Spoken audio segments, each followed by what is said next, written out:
যে কথাটি বলার ছিল সেটা আর মনে পড়ছে না, বা তালাটা বন্ধ করেছি তো, বা ছাত্রছাত্রীদের ক্ষেত্রে পরীক্ষার হলে যে প্রশ্নটা খুব ভালো করে পড়ার পরেও মনে পড়ছে না।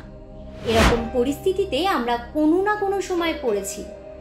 আমরা কেন ভুলে যাই বা ভুলে যাওয়ার কারণই বা কী, এরকম প্রশ্ন নানা সময় মাথায় উকি দেয়। ভুলে যাওয়ার অনেক কারণ আছে। অনেকেই মনে করেন ভুলে যাওয়া কিন্তু একটি রোগ, যাকে বিজ্ঞানীদের ভাষায় ডিমেনশিয়া বলে। বিশ্ব স্বাস্থ্য সংস্থার মতে 5.5 কোটি মানুষ এই ডিমেনশিয়ায় আক্রান্ত।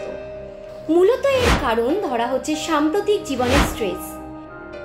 বিশেষজ্ঞদের মতে ব্রেন যদি কোনো সর্বাধিক ডিজিটাল ভিডিও রেকর্ডার্সের মতো মেমোরি ধারণ করে, তাহলে সেই মেমোরি যদি কোনো টিভিতে অবিরাম সম্প্রচার করা হয়, তাহলে 3 শতাধিক বছর লাগবে তা প্রচার করতে।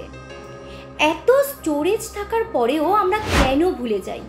সাইকোলজিস্টদের মতে ভুলে যাওয়া মানে যে কোনো সময় কোনো অভিজ্ঞতা স্মরণে ব্যর্থতা, অথবা পূর্বে শেখা কোনো কাজ সম্পাদন করতে ব্যর্থ হওয়া।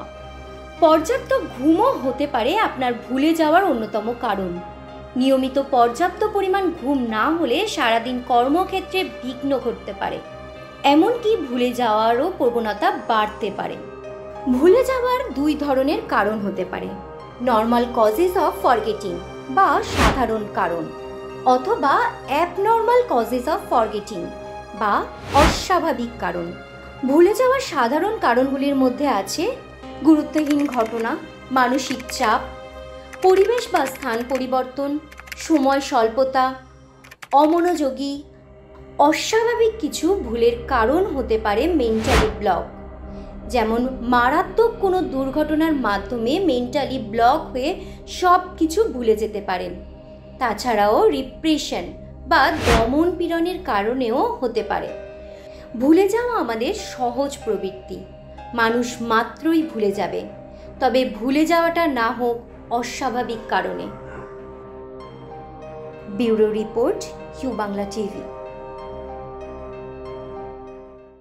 আমাদের সম্প্রচারিত খবর যদি আপনাদের ভালো লেগে থাকে তাহলে সাবস্ক্রাইব করতে ভুলবেন না। ইউ বাংলা টিভি হৃদয় ছুঁয়ে যায়।